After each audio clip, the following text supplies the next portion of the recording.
బైదిగోవిందంలో శంకరాచార్య ఎలా చెప్పారు, కేవలం ఒక వ్యక్తి మాటని గుడ్డిగా నమ్మటం కంటే కూడా ఇది జ్ఞానపరమైనటువంటి అవగాహన ఉన్న మిగతా సద్గ్రంథాలను ఏవైతే ఉన్నాయో వాటితో పాటు బేరీజు వేసుకునేవాడిని. అలా బేరీజు వేసుకోవటం వలన ఈ వీళ్ళు చెప్పేటటువంటి పదాల్లో వేరువేరుగా ఉండొచ్చు తప్ప పదాల కంటే పైకి వెళితే అందరి భావం కూడా వన్నెస్, ఒకే భావంతో ఉన్నట్టుగా నాకైతే అర్థమైపోయింది పరిస్థితి. అప్పటి నుంచి పత్రి గారి కంటే మించిన గురు ఈ భూప్రపంచం దొరకడని చెప్పి అన్నాం. అంటే ఆ పరిశీలన ఎలా వస్తుందంటే, ఉదాహరణకు ఒక చిన్న విషయం. పత్రి గారు ఫస్ట్ టైం ఎక్కడ స్టేజ్ మీదకి వెళ్ళినప్పటికీ 10 మంది ఉన్నారా 1000 మంది ఉన్నారా ఆయనకు అనవసరం. ఆయన సంబోధన ఎలా ఉంటుంది, మై డియర్ ఫ్రెండ్స్ కదా, my dear friends, my dear masters, my dear God's, ఈ 3 పదాలు వాడతారు కదా. అందరు విన్నారుగా. కొత్త వాళ్ళకి ఎవరికైనా తెలియపోయినప్పటికీ కూడా పాత వాళ్ళందరికీ కూడా తెలుసు. అంటే గమనిక అనేది ఎలా ఉంటుందంటే, మిగతా వాళ్ళంతా స్వామీజీలు కావచ్చు, పీఠాధిపతులు కావచ్చు, ఎట్లా సంబోధించినప్పటికీ కూడా పత్రిజీ ఇచ్చిన ఈ సంబోధన ఈయన తప్ప మరెక్కడ కూడా మనం వినము. వినారా ఇంకెక్కడా మీరు? My dear friends, my dear masters, my dear God's. ఎందుకని ఈయన ఇలా సంబోధిస్తున్నారు? మై డియర్ ఫ్రెండ్స్ అంటే ఉన్న వాళ్ళందరినీ దృష్టిలో పెట్టి ఫ్రెండ్స్ అని అంటే అందరినీ గురించి కూడా స్నేహపూర్వకంగా ఆయన తీసుకోగలుగుతున్నారు తప్ప ఇంకో కోణం అనేది లేదు. అలా దాని గురించి చెప్పాలంటే 1 గంట టైము విడమర్చి చెప్పుకోవచ్చు. రెండవది మై డియర్ మాస్టర్స్, మూడవది మై డియర్ గాడ్స్. అంటే దేహపరంగా నువ్వు స్త్రీగా ఉన్నావో పురుషుడిగా ఉన్నావో అనేది ఎలా ఉన్నప్పటికీ కూడా అందరిలోనూ అంతర్గతంగా ఉండేటటువంటి ఏ చైతన్యం అయితే ఉన్నదో, ఏ ప్రాణశక్తి అయితే ఉన్నదో దాన్ని ఆయన గుర్తించగలిగారు కాబట్టి అదే దైవత్వం. కాబట్టి మై డియర్ గాడ్స్ అని చెప్పిన సంబోధన ఆయన దగ్గర వస్తుంది మనకి. అంటే అందరిలో ఉన్న దైవత్వాన్ని చూశారు తప్ప మానవత్వాన్ని ఆయన చూడలేదనేది అర్థమవుతుంది. ఇక మధ్యలో ఉన్నటువంటిది మై డియర్ మాస్టర్స్. ఏమిటి మాస్టర్ అని చెప్పంటే, మన జనరల్గా మాస్టర్ డిగ్రీ అనగానే ఏమనుకుంటాం, అయ్యా మా అబ్బాయి డిగ్రీ అయిపోయిందండి, మరి పోస్ట్ గ్రాడ్యుయేట్స్ కోసం పైకి ఎక్కడికో వెళ్తున్నాడు చదువుల కోసం, అది ఇండియా కావచ్చు విదేశాలు అని చెప్పి చెప్పుకుంటాం. ఇక్కడ మాస్టర్స్ అంటే అర్థం ఏంటంటే మన మీద మనకు మాస్టరీ రావాలి. అర్థమైందా? మానవత్వంలో భూప్రపంచం మీద పుట్టిన తర్వాత ఏ అరిషడ్వర్గాలు కానీ, ఏ అసూయ ఈర్ష్యలు కానీ, ద్వేషాలు కానీ, పగలు ప్రతీకారాలు కానీ, ఇవన్నిట్లో మనకు తెలియకుండా మనం మునిగిపోయి ఉన్నాం వాటిల్లో కదా. మనకు తెలియకుండా మనం మునిగిపోయి ఉన్నాం. ఇప్పుడు సపోజ్ మన పక్కకు వచ్చి ఎవరన్నా మంచి బిల్డింగ్ కడుతున్నారనుకోండి, అరే నిన్న కాక మొన్న వచ్చాడు అప్పుడే ఇంత పెద్ద బిల్డింగ్ కట్టాడు అంటావా లేదా? సహజంగా ఒక ఆలోచన వస్తుంది. అంటే ఆ ఆలోచన మనలో వచ్చింది అని అంటే జ్ఞానపరమైన అవగాహన మనకేమీ లేదు. రెండోది కంపారిజన్, మూడవది అసూయ. ఇవన్నీ ఒక పదంలో వెనకాల గూడు కట్టుకుని ఉంటాయి. అందువలన పత్రిక మై డియర్ ఫ్రెండ్స్ అన్నప్పుడు అందరినీ స్నేహపూర్వకంగా ఎలా చూస్తున్నారు అనేటటువంటి అవగాహన చేసుకుంటూ ఒక పార్ట్ అయితే, మై డియర్ మాస్టర్ అన్నప్పుడు ఒక మాస్టర్ అనేవాడు ఎలా ఉండాలంటే ఎటువంటి అసూయలు కానీ, ఈర్ష్యలు కానీ, ద్వేషాలు కానీ, పగ ప్రతీకారాలు కానీ, కంపారిజన్స్ కానీ ఇవన్నీ లేకుండా తన మీద తను ఎప్పుడైతే ఆధిపత్యం వహించుకోగలుగుతాడో then he is a master. అది కావాలి మనకి. అర్థమైందా? ఎంతమంది ఉన్నాం ఈరోజు మనం అట్లా? చెప్పండి. ఏమిటి సార్ స్పిరిచువాలిటీ అని అంటే, spirituality means it a freedom, స్వేచ్ఛ. ఇది పత్రిక చెప్పిన ఏకైక పదం. ఇప్పుడు మనం అంతా స్వేచ్ఛగా ఉన్నామా బందీగా ఉన్నామా? చెప్పండి. చెప్పటానికి అందరం స్వేచ్ఛగా ఉన్నామని చెప్పి అంటాం. కానీ ఆత్మ పరిశీలన చేసుకోగలిగితే మనలో అసూయ ఎలా ఉంది, ఈర్ష్య ఎలా ఉంది, కంపారిజన్స్ ఎలా ఉన్నాయి, యజమాని గురించి జడ్జిమెంట్లు ఏమి ఇస్తున్నాం, అర్థమైందా? ఇవన్నీ మనకు బేరీజ్ వేసుకుంటే అంటే ఆత్మ పరిశీలన చేసుకోగలిగితే ఈ వీటిల్లో నేను ఎంత లోతు మునిగి ఉన్నానో పరిశీలన చేసుకోవాలి. అదేమీ లేకుండా కనుక నాలో ఇవేమీ లేవు అనుకున్నప్పుడు అప్పుడు నిజమైనటువంటి స్వేచ్ఛగా నేను ఉన్నాను అని చెప్పేటువంటి రైట్ మనకు వస్తుంది. అర్థమైందా? అప్పుడు స్వేచ్ఛ అంటే అది రియల్ స్పిరిచువాలిటీ. సరైనటువంటి ఆధ్యాత్మిక వ్యక్తి జ్ఞానిగా ఉన్నప్పుడు మనలో ఈ అరిషడ్వర్గాలు కానీ అసూయలు కానీ ఇవేమీ లేకుండా మనం ఉన్నప్పుడు అప్పుడు దెన్ ఐఎమ్ ఏ మాస్టర్ అనేది అట్లా వస్తుంది మనకి. అట్లా ఆ పరిశీలన అనేటటువంటిది పత్రిక గారు మొదలుపెట్టిన దగ్గర నుంచి నేను మొదలుపెడితే ఈ 30 సంవత్సరాల్లో ఆయన ఏ సందర్భానుసారంగా ఎటువంటి జ్ఞానం అందించారంటే ప్రపంచంలో ఇంతకంటే జ్ఞానాన్ని ఇచ్చేటువంటి మనిషి మరొకరు లేరు పక్కా చెప్పవచ్చు. అర్థమైందా? అట్లా సంసారంలో ఉండి నిర్వాణం చెందాలి. సంసారంలో ఉండి నిర్వాణం చెందాలంటే భగవద్గీత అంతా అదే.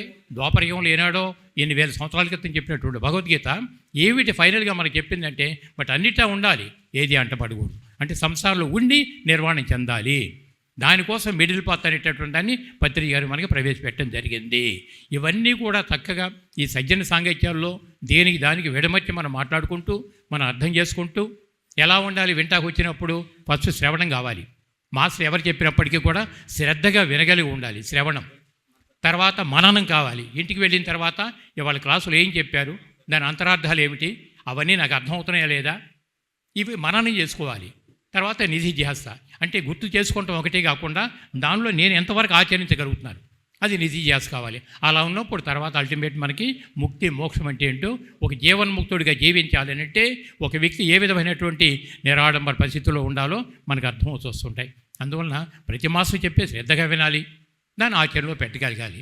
ఇక పత్రికారి గురించి ఒక మాటగా చెప్పాలి అంటే అన్నిట్లో ఉంటూ ఏది అంటపడకూడదు అన్న దానికి బహుశా భూప్రపంచం మీద పత్రికారి కంటే మించిన వాడు ఎవరు లేరేమో, ఆయననే సాటేమో అని చెప్పి అనిపిస్తుంది. ఎందుకనంటే సినీ ఫైట్ మాస్టర్స్ రామలక్ష్మణులు ఒకరోజు ఆయన్ని ఇంటర్వ్యూలో అడిగారు, అయ్యా 40 సంవత్సరాల నుంచి ఇంత పెద్ద మూమెంట్ ఎస్టాబ్లిష్ చేశారు కదా, దీని తర్వాత మీ తర్వాత ఎవరండి దీని ఆధిపత్యం వహించడం అంటే తన భార్యను ఓ కూతుర్ను అల్లుడినో చెప్పొచ్చుగా, అంటే వారసత్వం కింద ఆయన చెప్పల. ఎవరంటే 1,00,000 మంది పిరమిడ్ మాస్టర్స్ ఉన్నారా అని చెప్పని అన్నారు.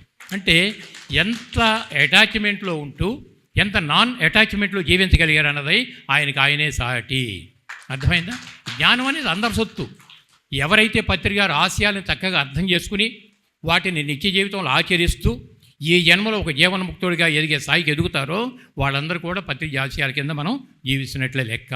ఇట్లా ప్రతీదీ పరిశీలనగా చూసినట్లయితే ఈ జన్మలో అటువంటి గురువు మనకి దొరికినందుకు, ఎన్ని జన్మ సంస్కార బలం గట్టిగా లేకపోతే ఆయనతో పాటు కలిసి ప్రయాణం చేసే భాగ్యం కలిగిందన్నందుకు మరొకసారి ఆయనకి నేను ధన్యవాదాలు తెలియజేస్తూ, ఈ అవకాశం ఇచ్చినటువంటి మరి నాదయోగి గణేష్ కూడా మరొకసారి నేను ధన్యవాదాలు తెలియజేసుకుంటూ, మరి నిజమైన సాంగత్యంలో ఇవన్నీ మనకు పరిశీలనకి రావాలి.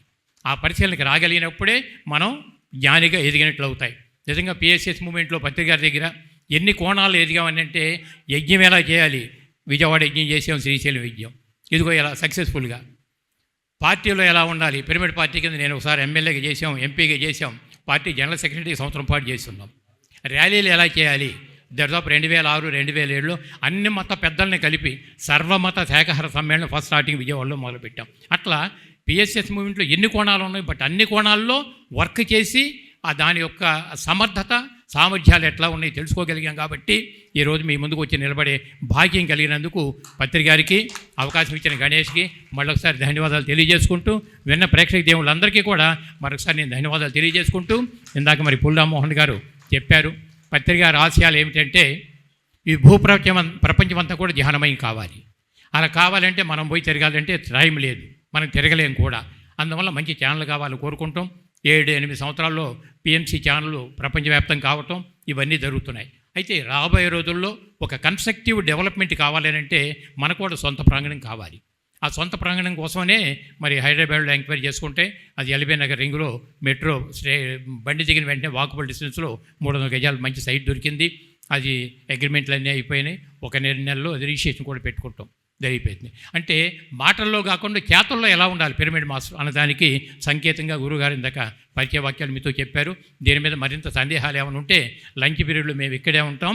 అది మీరు ఎవరైనా ఆసక్తి కలిగి ఉంటే వస్తే ఫ్రీగా దాని గురించి మనం మాట్లాడుకుంటే అవగాహన మరింత పెంచుకోవచ్చు. బట్ అవకాశం ఇచ్చిన మీ అందరికీ కూడా మరొకసారి నేను ధన్యవాదాలు తెలియజేసుకుంటూ, సో థ్యాంక్ యూ. చాలా థ్యాంక్ యూ సార్. సారు ఒక 2 నిమిషాలు సార్ కూర్చో. ఎంత అద్భుతంగా చూడండి, ఆయనకి ఇచ్చిన టైము అరగంట అయితే 18 నిమిషాలు క్లోజ్ చేస్తారు. అది కామన్ సెన్స్. కిడగా చెప్పకూడదాం గురుగారికి. ఆయన పిరమిడ్ సొసైటీలో ఏ పాత్రలో కూడా నేను లేను అని లేకుండా అన్ని విభాగాల్లో ఆయన మెయిన్ రోల్ ఉంది. మన జక్కా రాఘారావు సార్, ఆయన 30 ఏళ్ళు సార్ ఎక్స్పీరియన్స్ పిరమిడ్ సొసైటీలో. ఇలాంటి మాస్టర్లతో మనం సాంగత్యం చేయడం అంటే మనకి ఎంత సౌభాగ్యం చెప్పండి. గట్టిగా చెప్పకూడదాం వారికి. ఇవాళ వారు చెప్పిన వాల్యుబుల్ పాయింట్స్ ఏంటో తెలుసా మీకు? అవగాహన. పత్రిసార్ని అడిగారు, మీలా మేము ఎందుకు ఉండలేకపోతున్నాం సార్, మీలాగా మేము ధ్యానం చేస్తాం, మీలాగా మేము క్లాసులు చెప్తున్నాం, మీలా మేము ఎందుకు ఉండలేకపోతున్నాం అంటే, నాయన విషయాలు తెలిస్తే కదా అది అవగాహనకు రావాలి. అవగాహన బట్టి జీవితం, నీకు ఎంత అవగాహన ఉంది, నీ జీవితం ఇంతే ఉంది. నీకు ఎంత అవగాహన ఉంటే జీవితం అంత అవగాహన ఉంటుంది. అవగాహన కావాలి. అలాగే ఇంకో పాయింట్ చెప్పారు ఏంటంటే, ఇవాళ యావత్ ప్రపంచంలో ప్రతి మనిషికి దుఃఖానికి కారణం ఏంటో తెలుసా మీకు? 2500 సంవత్సరాల క్రితం చెప్పాడు బుద్ధుడు. దుఃఖానికి కారణం ఏంటంటే తృష్ణ అని. తృష్ణ అంటే కోరిక కాదు, మితిమీరిన కోరిక. కోరిక లేకపోతే క్లాస్ పెట్టాం ఇక్కడ మనం. మితిమీరిపోయింది అది. దాని ఎందుకు వచ్చిందంటే అది మోహం. మోహం దేనివల్ల ఉందంటే అవిద్య అన్నాడు. దేన్ని అంటుకోకూడదు. అదే మనిషి దేన్ని అంటుకోకుండా ఉండడం కోసం చూసికే శివలింగం. శివలింగం చూడండి, శివలింగం మీద ఏదైనా పోస్తారనుకోండి మీరు, అది ఏమవుతుంది? అది జారిపోతుంది, ఉండదు, నిలబడుతుంది. ఏది అంటించుకోదు ఆ శివలింగం. ఆ శివలింగం అది చూపిస్తుంది మనకి. అలాగే పత్రిజీ గురించి చెప్పారు. మన రాఘారావు సారు అన్నిట్లో ఉన్నారు ఆయన, కానీ దేన్ని అంటుకోలేదు. శ్రీకృష్ణుడు ఏదైతే చెప్పాడో క్లియర్గా పద్మ వివంబస అని అలా జీవించిన మహానుభావుడు భత్రీజీ. అందులో కొంచెమైనా మనం ప్రయత్నం చేద్దాం ఈ లైఫ్లో, ఈ జన్మలో సమయం ఉంది కదా. ఎంత అద్భుతంగా చెప్పారో సారు. చూడండి, మనిషికి అన్ని రూపాలు తెలుసు, అన్ని రూపాలు దర్శిస్తాడు, కానీ తన రూపం దర్శించాడు. చిన్న ఎగ్జాంపుల్ చెప్పి క్లోజ్ చేస్తాను. కాశీ, ఈరోజు శివుడు గుడి దగ్గర ఉన్నాం కాబట్టి కాశీలో ఒకసారి ఏమైందంటే, త్రైలింగ స్వామి తెలుసా మీ అందరికీ? త్రైలింగ స్వామి అంటే 280 సంవత్సరాల ఫిజికల్ బాడీతో ఉన్నాడు ఆయన ఇంకా ఉన్నారు. శంబాలాలో ఉన్నారు, ఆయన సిద్ధాశ్రమంలో ఉన్నారట. ఆయన ఇంకా ఫిజికల్ బాడీతో ఇప్పుడు కూడా ఉన్నారు. ఆ మహానుభావుడు గంగలో నడిచేవాడు, గంగలో లేచి తపస్సు చేసుకుని ఉండేవాడు, నీటిలో మునిగిపోయేవాడు, ఎగిరిపోయేవాడు గాల్లో. చాలా సిద్ధపురుషుడు మహానుభావుడు ఆయన. ఓ రోజు ఆ కాశీకి రాజు ఆ పడవలో ప్రయాణం చేస్తూ ఆ మెడకనక ఘాటు, ఆ హరిశ్చంద్ర ఘాటు దర్శించుకుంటూ వెళ్తుంటే ఈయన ఎక్కడో దూరంగా ఉన్నాడట. ఆయన ఇంత లావుగా భారీగా ఎవరు ఆయన అంటే, ఆయన చాలా మహిమాన్వితుడండి, సిద్ధపురుషుడు అండి, ఆయన మహాగురువు అని చెప్తారు. ఆయన కలవాలనుకునే లోపే ఆయన దగ్గరికి వచ్చేస్తాడు, ఆ పడవలో నుంచి ఉంటాడు. అసలు ఆశ్చర్యంగా స్వామీజీ ఆయన అన్ని అడుగుతుంటాడు. ఏంటి వైరాగ్యం, ఏంటి వైరాగ్యం నుంచి బయటికి ఎలా పడాలి, ఏంటి దుఃఖాలు ఏంటి, ఈ భయాలు ఏంటి, మనిషి ఆందోళన ఏంటి, పుట్టుకలు ఏంటి, చావులు ఏంటి, వీరంటికి మీరు చెప్పండి అన్నీ అడుగుతుంటే ఆయన అన్నీ చెప్తూ ఉంటాడు. చెప్తూ ఏదైనా సడన్గాను ఆయన దగ్గర రాజు కదా, ఆయన తల్వార్ ఉంటుందన్నమాట, తల్వార్. ఆ తల్వార్ తీసి ఇలా ఇసేస్తాడు నీటిలో. పిచ్చి చేష్టలో ఉంటాయి కదా గురువులో, మనకు అర్థం కాదు కదా.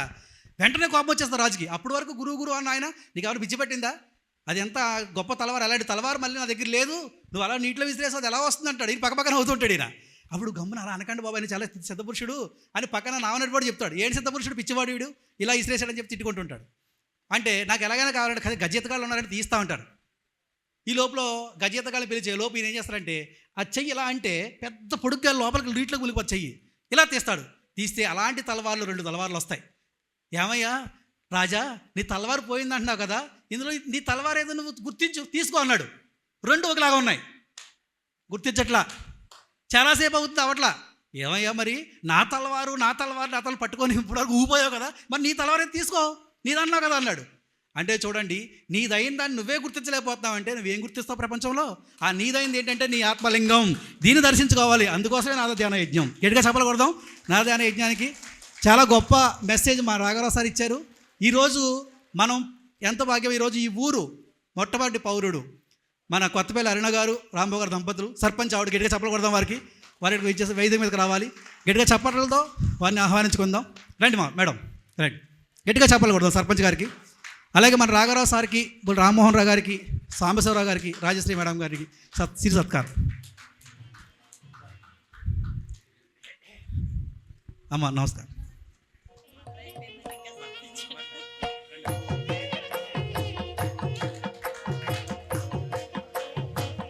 గట్టిగా చప్పట్లు.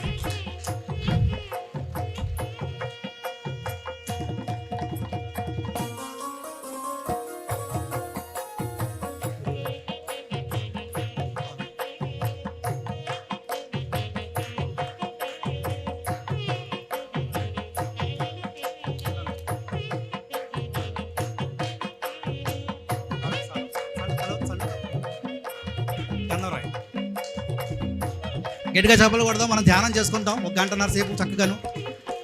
చక్కటి సత్సంగం విన్నాం. ఇలా చెప్పారు కదా సారు, ధ్యానం, స్వాధ్యాయం, సజ్జన సాంగత్యం, ఈ 3 మనిషి జీవితాన్ని చరితార్థకంగా తీసుకెళ్తాయి. తరిస్తాం మనం ఈ సత్సంగంలో. గట్టిగా చేపలు కొడదాం. Group photo.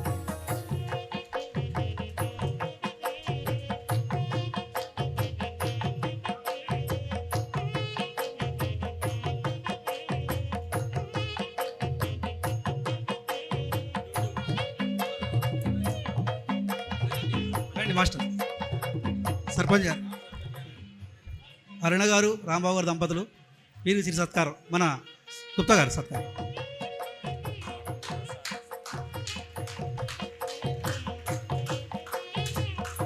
గట్టిగా చెప్పట్లు. ఈరోజు వీరు చక్కగా ధ్యానానికి వచ్చారంటే ఎంత గొప్ప విశిష్టమైన వ్యక్తితో చెప్పలేము.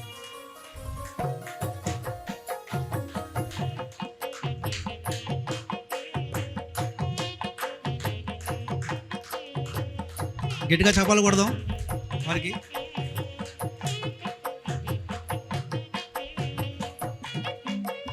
ఈరోజు ఎలా ఉంది సార్ మెసేజ్, అందరూ మీ అనుభవం చెప్పండి. యాక్చువల్గా సారు మాకు మేడం గారు ఫస్ట్ నుంచి తెలుసు. ఈ ధ్యాన కేంద్రం అనేది ఒకసారి మనం ఇక్కడ భీమసింహం గుడి వెనకాల పెట్టాము. అప్పుడు కూడా మేము పాల్గొనడం జరిగింది. చాలా హ్యాపీ అనిపించింది. ఎందుకంటే ఉన్న ఒక అరగంట కూడా అప్పుడు మినిస్టర్ గారిని తీసుకుని వచ్చాము. ఉన్న అరగంట అంటే అప్పుడు మాకు కొన్ని ప్రోగ్రామ్స్ ఉండడం వల్ల అరగంటే ఉంటామని చెప్పేసి మినిస్టర్ గారు అంటే, సరే అరగంటే ఉండండి సార్, మీకోసం అక్కడ అందరూ గురువులు పెద్దలు ఇక్కడికి వచ్చిన మాస్టర్స్ అందరూ ఎదురు చూస్తున్నారని చెప్పేసి మినిస్టర్ గారు తీసుకురావడం జరిగింది సార్. సారు ఎంత ఒక అరగంట కనిపించేసి వచ్చేస్తాము అంటే సర్పంచ్ గారు మనకి ఇంకా ప్రోగ్రామ్స్ ఉన్నాయి కదా అని సార్ వచ్చారు మినిస్టర్ గారు. నా అనుభవం కంటే మినిస్టర్ గారి అనుభవం చెప్తున్నాను నేను ఫస్ట్. వచ్చారు, వచ్చి కూర్చున్నారు. కూర్చున్న 10 నిమిషాలకి వెళ్ళిపోతారేమో అని అందరూ చూస్తున్నారు. అంటే 10 నిమిషాలు బయలుదేరిపోతా ఉన్నారు కదా, సార్ వెళ్ళిపోతారేమో అని అందరూ చూస్తున్నారు. సార్ కొంతమంది మీతో మాట్లాడతారంట, మీకు వాళ్ళ సమస్యలు చెప్తారంట. అంటే అప్పుడు ఇక్కడికి వచ్చి కూర్చున్న 10 నిమిషాలకే మినిస్టర్ గారు అన్నది ఏంటంటే, నేను ఇక్కడ గంట స్పెండ్ చేయాలని అనుకుంటున్నాను. ఎందుకంటే నాకు ఇక్కడికి వచ్చిన తర్వాత నేను ఇక్కడ నా అనుభవం, నాకు ఎదురైన సమస్యలు నేను ఇక్కడ మీతో పంచుకోవాలనుకుంటున్నాను. నాకు మనసు అంతా హ్యాపీగా ఉంది ఇక్కడికి వచ్చిన తర్వాత అని కూర్చుని 2 గంటలు కూర్చున్నారు. 2 గంటలు కూర్చుని ఆయన స్టార్టింగ్ నుంచి చిన్నప్పటి నుంచి పడ్డే కష్టం, తర్వాత మినిస్టర్గా ఎలాగయ్యారు, మినిస్టర్గా అవడానికి ముందు జరిగే ఇన్సిడెంట్లు, ఆయన్ని ఇబ్బంది పెట్టే సంఘటనలు అన్నీ మన ఇక్కడికి వచ్చిన మాస్టర్స్ తోటి, ఇక్కడికి వచ్చిన పెద్దలతోటి షేర్ చేసుకోవడం జరిగింది సార్. ఎందుకంటే ఆయన 10 నిమిషాలు వెళ్ళిపోవాలి, అక్కడ ఉన్న సమస్యలను బట్టి. అలాంటిది ఇక్కడికి వచ్చి కూర్చుని 2 గంటలు స్పెండ్ చేయటం, గంట అలాగా ఏకదాటిగా గంట మాట్లాడారు సార్ మినిస్టర్ గారు. దాన్ని బట్టి అర్థమైందంటే ఇక్కడికి అడుగు పెట్టామంటే చాలు మనల్ని మనం మర్చిపోతాము అన్నది నాకు అనుభవం. నాకు అక్కడ అనుభవం జరిగింది, అందుకే నేను ఇక్కడ రావడం జరిగింది సార్. ఇక్కడికి వచ్చి ఇంతమంది పెద్దలు, ఇంతమంది మాస్టర్స్ వచ్చారంటే వాళ్ళ మనస్ఫూర్తిగా వాళ్ళు ఇక్కడ స్పెండ్ చేయాలని మనస్ఫూర్తిగా అనుకునే వచ్చారు. వాళ్ళు ఇక్కడికి వచ్చిన తర్వాత కొంతమందికి అనుభవం కూడా ఉంటుంది. ఎందుకంటే వాళ్ళ మనసు ఎన్నో బాధలు ఉంటాయి, లోపల ఎన్నో సమస్యలు ఉంటాయి. ఆ సమస్యలు అనేది మర్చిపోతే ఇక్కడికి చెప్పిన మాస్టర్ చెప్పింది మనం అలా ఎందుకు ఉండలేకపోతున్నాం, మనం ఎందుకు అలా చేయలేకపోతున్నాం అని చెప్పేసి ఆలోచన. ఫస్ట్ సార్ మీరు మేము వచ్చేటప్పుడు మీరు మాట్లాడుతున్నట్టే అదొక తన్మయత్వం వచ్చింది. ఏంటి ఇంతలా మాట్లాడుతున్నారు, మనం ఇంటి దగ్గర ఉంటే మన చుట్టూతో ఎన్నో సమస్యలు ఉంటున్నాయి, ఇక్కడికి వచ్చాక ఏమి గుర్తు రావట్లేదు, ఫోన్ కూడా సైలెంట్లో పెట్టుకున్నామంటే ఇక్కడికి వచ్చిన తర్వాత హ్యాపీగా మనస్ఫూర్తిగా మనకున్న సమస్యలను, మనకున్న బాధలను మర్చిపోదామని వచ్చాము. అది నిజంగా నాకు అనుభవం ఆ రోజే జరిగింది సార్. పోయిన ఉగాదికి అక్కడ పెట్టారు, అప్పుడు పెట్టినప్పుడే జరిగింది సార్. అందుకే సార్ దీని ఇప్పటి వరకు అంటే రాజకీయంగా ఉన్నాం కాబట్టి ఇలా స్పెండ్ చేయడం కుదరలేదు. ఇక్కడి మీదటైనా గురువు గారి మాటలు గుర్తు చేసుకుంటూ మేము ఇలాగా ధ్యానంతో స్పెండ్ చేయాలని అనుకుంటున్నాం సార్. అది మీ అందరి ఆశీస్సులు మాకు ఉండాలి సార్. మాస్టర్స్ మీ అందరి ఆశీస్సులు ఉండి మేము ఆ విధంగా ఉండేటట్టు మీరు అందరూ ఆశీర్వదించాలండి. అంటే మళ్ళీ బయటికి వెళ్తే ఏవో సమస్యలు వచ్చేస్తాయి, ఆ సమస్యలన్నీ మేము మర్చిపోవాలి, మీలాగే మేము ధ్యానంతో ఉండాలని మీరు ఆశీర్వదించాలని కోరుకుంటున్నాను సార్. థ్యాంక్ యూ మేము ఎవరు ఆశీర్వదించాం మిమ్మల్ని. మీకు శివుడు ఆజ్ఞ లేనిదే చేయమైనా నమ్ముతారు కదా మీరు. దైవం మానుష్య రూపేణ కృష్ణుడు, దైవం మానుష్య రూపేణ. దేవుడు మనిషిలో వస్తాడు, కృష్ణులా ఫ్లూట్ పెట్టుకొని రాడు, శివుడిలాగా మెడలో పామేసుకురాడు. వీళ్ళు ధ్యానం చేస్తున్నారు, బాగుంది కదా. ధ్యానంతో పాటు ఇంకోటి ఉండాలి మన దగ్గర. ఏంటో తెలుసా? ధర్మం. ధర్మం ఏంటి? అహింసా ధర్మం. ఈ రోజు నుంచి మీరు జీవుల్ని చంపకూడదు, మాంసం తినకూడదు, ఇది లెక్క. చేస్తారా? ప్రామిస్ చేయండి. అది లెక్క. ఇప్పుడు దీని లెక్క సరిపోయింది. గట్టిగా చెప్పలు కొడదాం. ప్రౌరుడు ప్రథమ పౌరుడు గ్రామానికి శాఖాహార అయితే మొత్తం గ్రామంలో శాఖాహారం అయినట్టు. ద్రాక్షారామంలో మాంసం తినడం ఏంటండి బాబు? శివుడు ఉన్న ప్రదేశంలో, మాణిక్యాంబ తల్లి ఉన్న ప్రదేశంలో మాంసాలు తినడం ఏంటి? మనం చెప్పాలి అందరికీ, ఇది మన రెస్పాన్సిబిలిటీ. ఇప్పుడు హాయిగా చక్కగా మనం ధ్యానం చేసుకుందాం. ధ్యానం చేసుకుందామా? ఓకే మాస్టర్స్, కొంచెం వెనక గ్రూప్ ఫోటో. ఈరోజు ఈ కార్యక్రమానికి ఇదంతా నాది కాదు, క్రెడిట్ అంతా మన ద్రాక్షారావు రామారావు గారు. గట్టిగా చెప్పకూడదాం వారికి. వారి డేస్ మీదకి రారు ఆయన, ఆయన పని ఆయన చేసుకుంటూ వెళ్ళిపోతుంటాడు ఆయన. ఆయన మళ్ళీ మనం పిలుచుకుందాం. ఇదంతా శివలీల. రాఘవరావు గారు నేను పిలవలేదు, కానీ రాఘవరావు గారు వచ్చారు ఇక్కడికి. ఇది శివయ్య లీల. ఇది ప్రపంచపడ్డారు. అది రావణాసురుడు ధ్యానం చేశాడు మేడం, కానీ ధర్మం లేదు. ఏమయ్యాడు కదండి? ధ్యానంతో పాటు ధర్మం ఉండాలి. రెండు కళ్ళు జీవితానికి. రాంబాబు గారు మీరు కూడా పార్వతీ పరమేశ్వరులు వచ్చారు ఇవాళ అనుకుంటున్నాను నేను. మీరు అలా ఉండాలి. ధ్యానం వచ్చింది జీవితంలోకి, అది వస్తే అద్భుతం అమ్మా. Thank you. Okay master, thank you sir. ఇప్పుడు ధ్యానం చేసుకుందాం ఒక గంట సేపు సార్. రండి బాబు, ఏంటి పెట్టి సార్ రమ్మని. మహేంద్ర నరసింహమూర్తి గారు యానం నుంచి ఇచ్చేశారు, వైలిన్ విద్వాంసులు. వారు వైలిన్ నాదములు, అలాగే మృదంగం కాకినాడ మన అనిల్ కుమార్ గారు, అలాగే బాలాజీ గారు మృదంగంలో, వేణునాథ సంగీత ధ్యానం జరుపుకుంటాం ఒక గంట సేపు. చెప్పండి అందరూ ఓం నమః శివాయ. అందరూ ఓంకారాన్ని 3 సార్లు ఉచ్చరిద్దాం చక్కగా. ఓ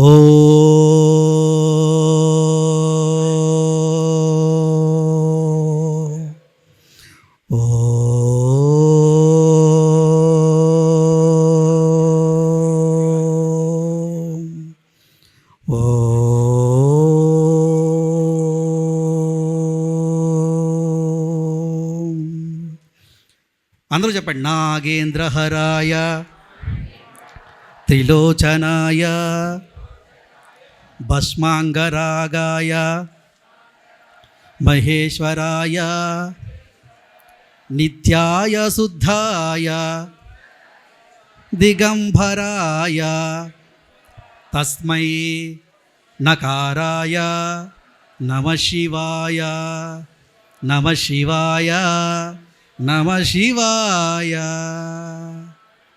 బ్రహ్మమురారి సురాచిత లింగం జన్మజ దుఃఖ వినాశక లింగం అని ఉంది.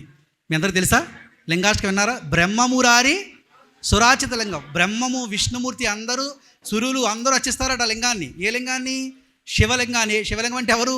ఎథనిక్ బాడీ, మీ లోపల ఉన్నటువంటి ఆత్మలింగమే శివలింగం. ఆ శివలింగాన్ని అభిషేకం చేయడం, ధ్యానం చేయడమే అభిషేకం, నిజమైన అభిషేకం. ఎవరైతే ధ్యానం చేస్తాడో వాడు జన్మ జన్మలంటే ఉన్న దుఃఖం అంతా కూడా పటాపంచలు అవుతుందని అర్థం ఉంది దీంట్లో బ్రహ్మమురారి లింగాష్టకంలో. బ్రహ్మమురారి సురాచిత లింగం, నిర్మల భాషిత శోభిత లింగం. శోభయానంగా లోపల వెలిగిపోతూ ఉండాలి. ఆత్మ ఎప్పుడు వెలిగిపోతుంది, కానీ మనం చూడం దాన్ని. జన్మ జదుఃఖ వినాశక లింగం తత్ ప్రణమామి సదాశివలింగం అని ఉంది. దేవగణార్చిత సేవిత లింగం భావైర్భక్తి విరేవచలింగం దినకర కోటి ప్రభాకర లింగం తత్ప్రణమామి సదాశివలింగం. సురగురు సురవర, సురులు గురులు అందరూ. సురవన పుష్పము. సురవనం అంటే ఏంటి? పైలోకాల నుంచి ఉన్నటువంటి మహానుభావుల పుష్పాలతో ఆ లింగ అభిషేకం చేస్తారట. సురవన పుష్ప సదాచిత లింగం పరమపదం పరమాత్మక లింగం. పారమాత్మికత కావాలి జీవితానికి. ఏదో పుట్టాం పెరిగాం అలిపోయాం వెళ్ళిపోవడం కాదు. 4 రోజులు బతుకు, 4 రోజులు బతుకు అద్భుతంగా ఉండాలి, అంగరంగ వైభవంగా ఉండాలి. నువ్వు బతికితే నీకు బాగుండాలి, ప్రపంచానికి ఉపయోగకరంగా ఉండాలి. అది నిజమైన బ్రతుకు. అలా జీవిస్తే ఆ పరమశివుడు మురిసిపోతాడు, నా అంశ ఇంత అద్భుతంగా ఉందా అని. ఓకే మాస్టర్స్, హాయిగా కూర్చుందాం ధ్యానానికి. ధ్యానం తెలిసిన వాళ్ళు హాయిగా ధ్యానంలో కూర్చోండి. ధ్యానం తెలియని వాళ్ళు ఎవరైనా ఉంటే హాయిగా కూర్చొని, కుర్చీలో కూర్చొని వాళ్ళందరూ పాదాలు 2 ఇలా క్రాస్ చేసుకోండి. చేతుల్లో చేతులు పెట్టుకొని వేళల్లో వేళ్ళు పోనించుకోండి, శక్తి వృధా కాకుండా ఉంటుంది. అలాగే కళ్ళు 2 మూసుకొని ఆ లోపలికి వెళ్తున్న ఉచ్ఛ్వాస నిశ్వాస అంటారు. అంటే లోపలికి పోయే ఊపిరి, బయటకు వచ్చే ఊపిరిని ఉచ్ఛ్వాస నిశ్వాస అంటారు. దీని పేరు శ్వాస మీద ధ్యాస అంటారు. దాన్ని గమనించాలి. దాన్ని శ్వాస మీద ధ్యాస అంటారు. టెక్నిక్ అనమాట. ధ్యాన స్థితికి వెళ్ళడానికి ఇది ఒక టెక్నిక్. శ్వాస మీద ధ్యాస అంటే టెక్నిక్. అన్నమయ్య చెప్పాడు, కాయపుటీపిరిలో గని ఉన్నది అన్నాడు యోగేంద్రులకు. లోపల గని ఉంది, ఆ గనిని కొల్లగొట్టే మార్గము ధ్యానం.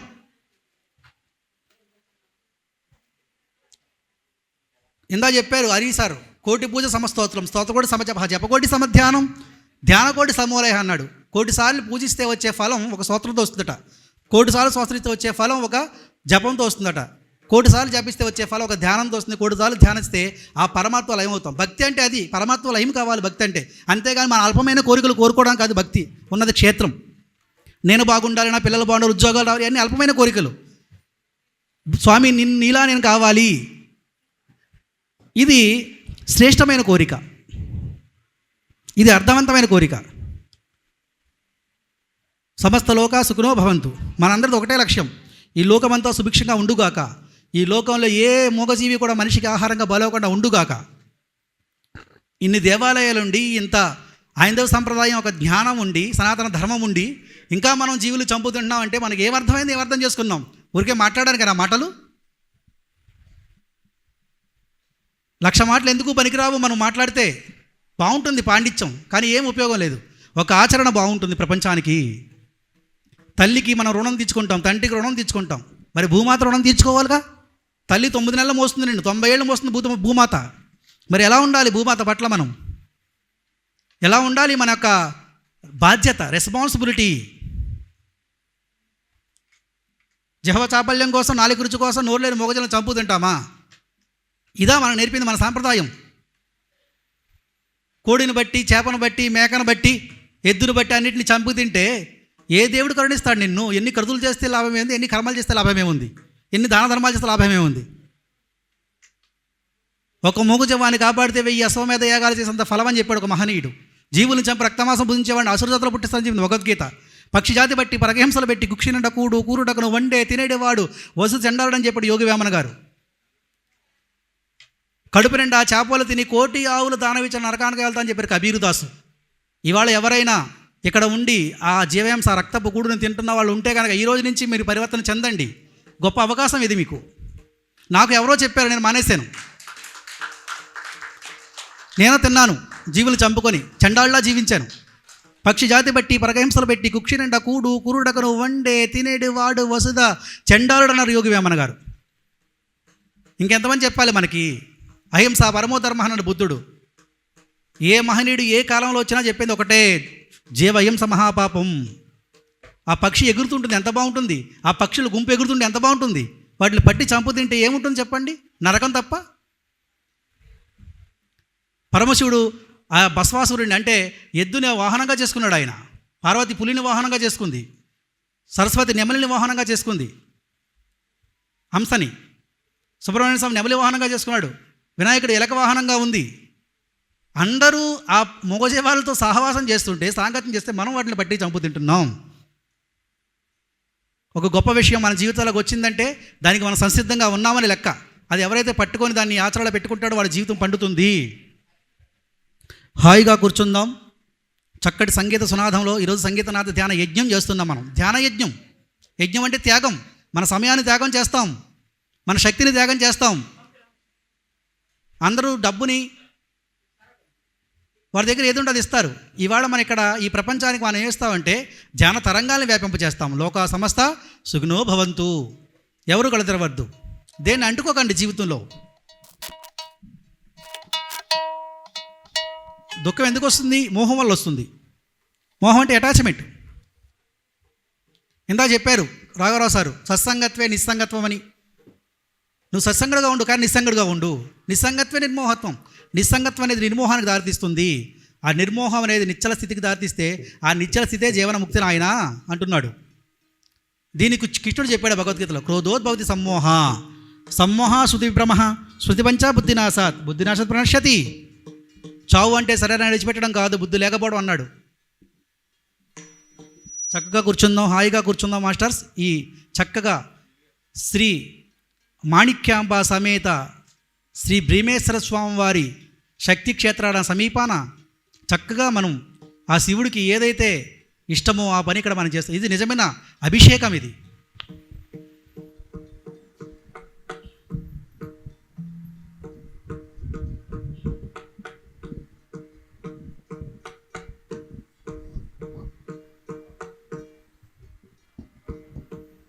హలో ఈకో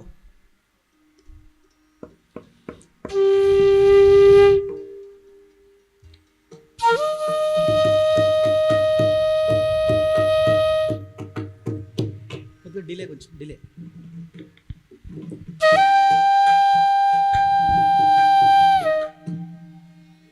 కొంచెం పెరగా.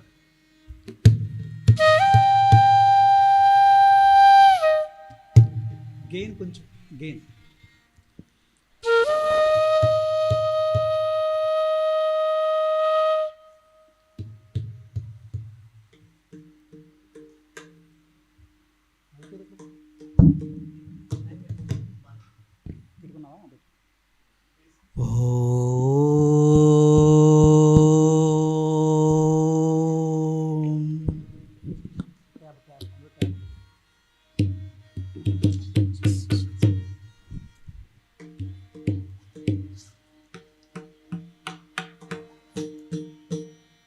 కూసంత శ్వాస విద్య కొండంత సంజీవిని ఔషధంతో సమానం అన్నారు. సంజీవిని ఔషధం. మందు లేకుండా జబ్బు కుదిరే మార్గం ధ్యానం. ధ్యానము సకలభోగకారిణి, ధ్యానము సత్యజ్ఞాన ప్రసాదిని, ధ్యానము విశ్వశక్తి ప్రదాయిని, ధ్యానము సత్యజ్ఞాన ప్రసాదిని, ధ్యానము సకల ప్రాణికోటి పట్ల మైత్రి భావిని, ధ్యానము సర్వమతాల ఏకిని. హనుమంతుడు చిన్నప్పుడే ధ్యానం చేశాడు. ఆయన ఎంత శక్తివంతుడయ్యాడు, ఎన్ని సిద్ధులను సంపాదించుకున్నాడు హనుమంతుడు.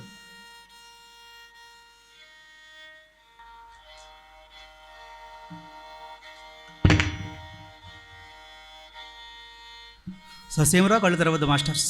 చక్కటి సమయం, 1 గంట సేపు మనకి. శివుడు సన్నిధిలో ఆ భీమేశ్వరుడు స్వామి కొలువైన ఉన్నటువంటి ప్రదేశాన, మాణిక్యాంబ శక్తిపీఠం ఉన్నటువంటి ప్రదేశాన ధ్యానం చేసుకునే చక్కటి అవకాశం ప్రకృతి మనకి ఇచ్చింది ఇవాళ.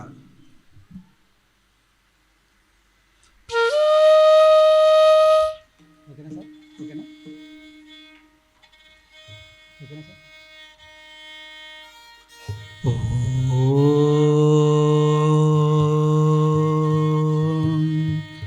గురవే నమః.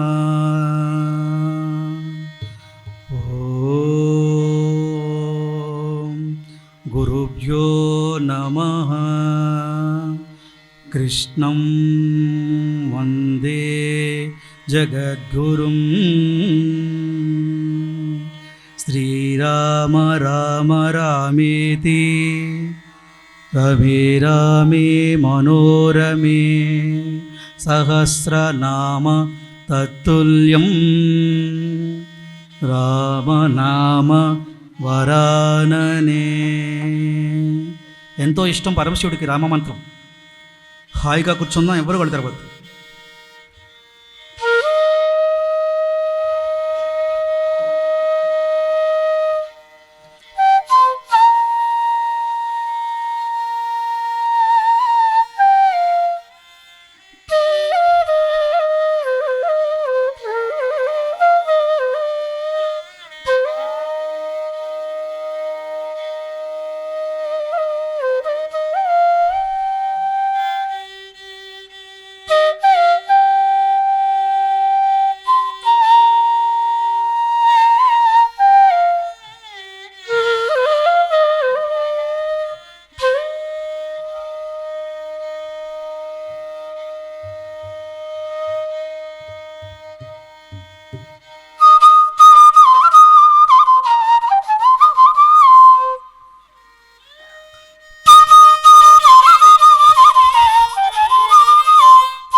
वातापि गणपतिं भजे वातापि गणपतिं भजे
హాయిగా కూర్చున్న వాళ్ళము శ్వాసానుసంధానం. నోటిలోని మౌనము, మనసులోని శూన్యము, దాని పేరు ధ్యానము అన్నారు. యోగ నిర్విషమనః. రకరకాల ఆలోచనలు వస్తుంటే కట్ చేస్తూ శ్వాసపైకి ధ్యాసను మలుచుదాం మాస్టర్స్. ససేమరా కళ్ళు తెరవద్దు. ఆఖరి 30 నిమిషాలు.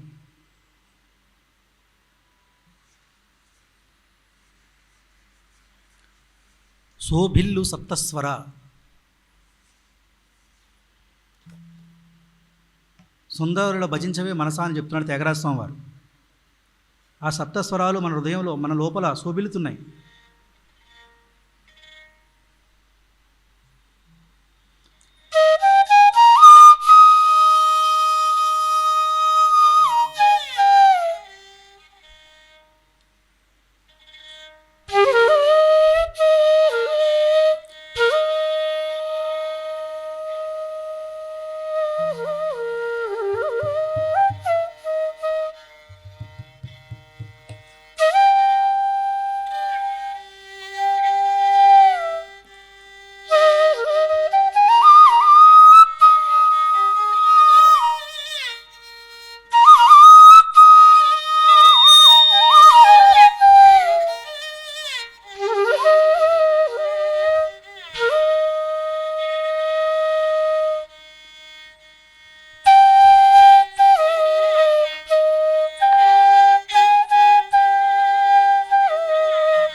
సమాధులలో వరగాయత్రి హృదయమునా ధరరుత్సమాధులలో వరగాయత్రి హృదయమునా సురభూసుర మానసమునా